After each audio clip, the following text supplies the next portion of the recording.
By the end of this video, you will know how to make a YouTube thumbnail without having to pay for Photoshop or any other art programs. In fact, I'm going to show you how I made this exact thumbnail step by step. Everything I use in this video you will also have access to for free. First, we're going to need a good font. So we're going to go to this website here. There will also be a link in the description. A bunch of the fonts here are free to download and royalty free, so you shouldn't have anything to worry about. Just search the pages of the website until you find something you like and that fits your channel's style. If you want to build your channel's brand, whatever you download here should be what you stick with for a while, so there's no need to download more than one font right now if you decide on a style. We'll get into more detail about branding later. I highly recommend a thick, bold font as they're easier to read on small thumbnails. Once you find your font, go to the right side of the page and click the download link. Once it's downloaded, just extract the font and go to wherever you extracted it to. From there, right-click on the font and click on Install. If your fonts came with multiple versions, highlight them first, then do the same. Next up, go to this link. I'll have it in the description too.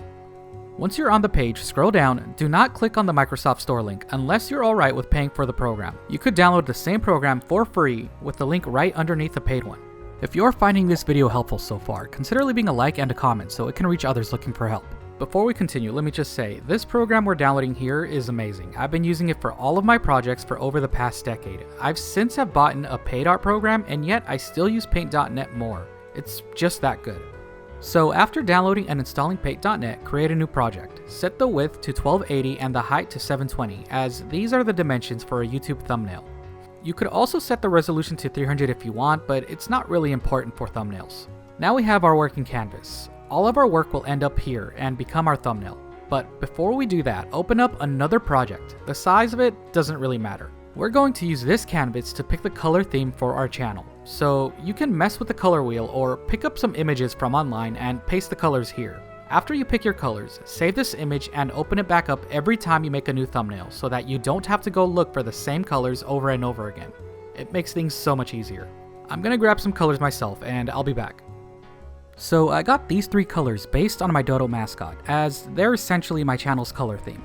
It's important to build a theme for your channel's brand because that way one of your watchers might recognize your thumbnail colors and style and click on your videos just based on that. Anyway, I also have another project open here where I grabbed the YouTube logo since we're going to be using that in our thumbnail at some point. Lastly, I got this screenshot from my actual YouTube analytics to show what happens when you start improving your thumbnail game. We'll likely use it in the background of the thumbnail. Some of you might not know how to screenshot on your computer. It's extremely useful when you want to capture something that you can't save by right-clicking. Use Screenshot by pressing the Control and Print Screen buttons at the same time on your keyboard. From there, whatever was on your screen is now in your clipboard, so you can go to Paint.net, open a new project, and paste your screenshot onto the canvas. Now, let's start working on that thumbnail. We're going to resize the graph to 720 pixels tall so it fits into our thumbnail. It's okay to stretch out your images a little, as YouTube thumbnails are very small and little details like that aren't noticeable. Select the entire image and copy it. We go back to our main project and paste it into a new layer. Since the line is almost entirely vertical, we don't want to cover it up, so we're going to put the text on the right side of the image. But before we do that, we should decorate the left side more. So let's go back to the YouTube logo, copy it and paste it into a new layer in our main project. It's definitely too big, so I'll undo everything and resize it until I get a size I like.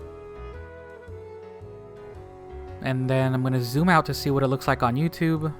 Not bad. I think it needs a bit more though. Maybe we're going to add an arrow that aligns with the graph. So we're going to go over to our color theme and copy one of the colors. I'm just going to be messing with the arrow a bit here, so I'll fast forward until I find something I'm happy with.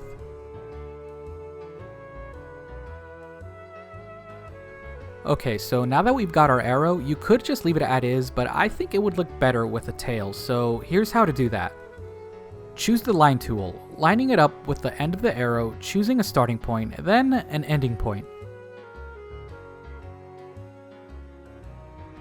Afterwards, it'll let you bend the middle to move it wherever you want.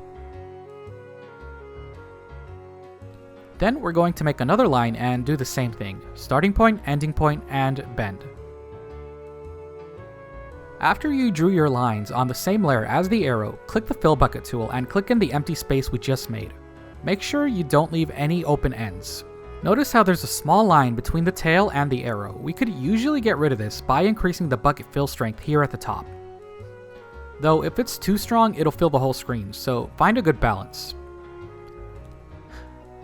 And we're done with the arrow. I feel like we could still do a lot more here though, so I'll show you guys another very useful trick. We're going to duplicate the YouTube logo. Then choose the YouTube logo layer that's underneath. Go to the effects and click on the blur. You can choose the strength of the blur, and that makes the YouTube logo look like it's actually glowing. I'm pretty happy with how it looks, so I'm going to combine the top YouTube logo layer with the bottom one. And now I'm going to do the same with the arrow to make it look like it's glowing.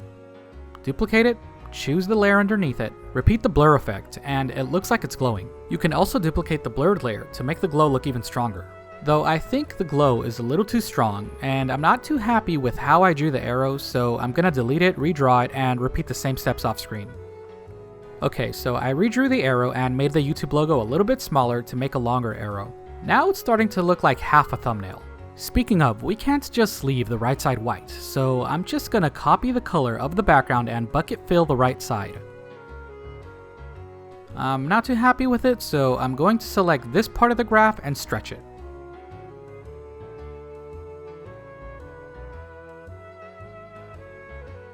Then copy the background color and bucket fill the remaining top right corner.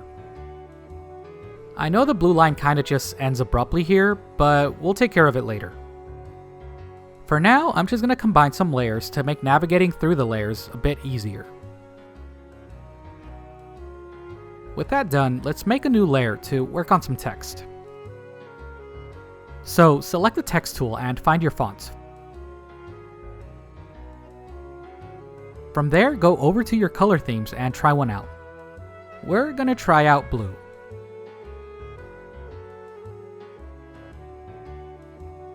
Type out your video's phrase or title, mess around with the size and placement until you find something you like.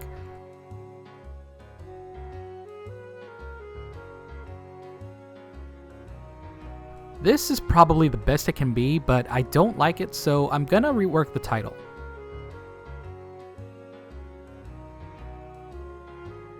There we go. Less words means we have more space to work with and it's easier to read. I do like this better, but I think I'm gonna go with the yellow color, so I'm just gonna retype it. After you finish adding your text, it becomes an image, so you can mess with it the same way you would with everything else here. I think the words are a bit too far apart from each other, so I'm gonna bring them closer. And I think it might be better to have part of the text in a different color, so I'm going to delete it and retype it in red. Okay, there it is, and I guess if you wanted to, you could stop there, but considering a large part of your video's performance depends on your thumbnail, you should want to go further. So let's do that. We're going to make this text look shiny to grab some more attention. Here's how you do that. With the selection tool, select the top half of some text and cut it.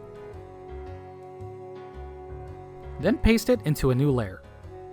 Select the layer with the text again, repeat it again with a second line of text.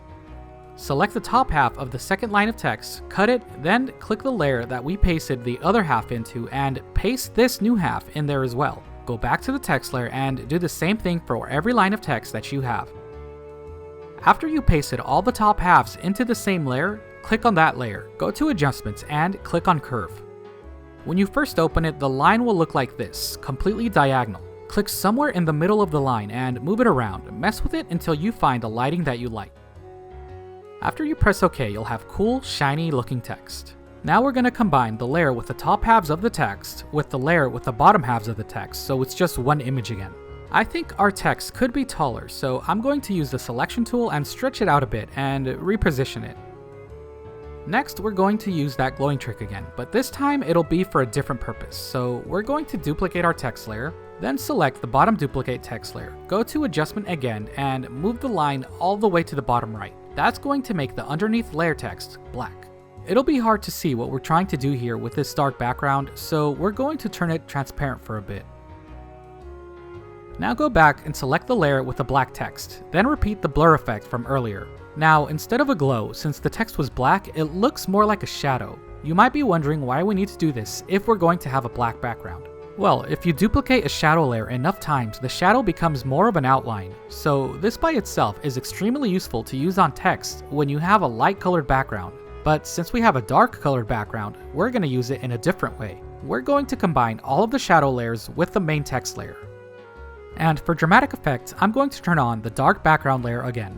Now duplicate the text layer again, select the text layer that's underneath, go to adjustments and curves again, and move the lines to the top left. Now we have a glow underneath our text shadow. Duplicate the glow like before and it'll get stronger. Keep messing with the duplicating and deleting layer copies until you find the level you like. Afterwards, combine all of the text, shadow, and glow layers into the same layer. If you're using light colored text like I am here, it's important to put a black shadow outline around your text before you add a glow to it. Because if you add a glow to the light colored text without an outline, it'll make it harder to read. We're gonna add one more final touch to the text here to really make it pop. Select the text layer, go into layers, then click on rotate zoom. From here, you can change the perspective of the text. It adds a 3D effect on top of everything else we did. So feel free to move it all around until you find what you like. And there we go, the text is done. Now we just need to add the finishing touches, like fixing the end of this line here. Alright, that looks about done, but I think we could add a bit more, so let's do this. I already taught you guys some text tricks, so we're not going to add much here. The YouTube logo looks a little plain compared to everything else, so we're going to give it that shiny effect too. We're just about done, but I still feel like something is missing. This guy. This is what we needed. I just got an image of him and erased the background using the eraser tool. Normally, I wouldn't resize by freehand, so there's no squash or stretch on the image, but it's fine. He doesn't deserve to keep his aspect ratio, so it's okay. And now we're done. That's how you make a highly customizable YouTube thumbnail completely for free.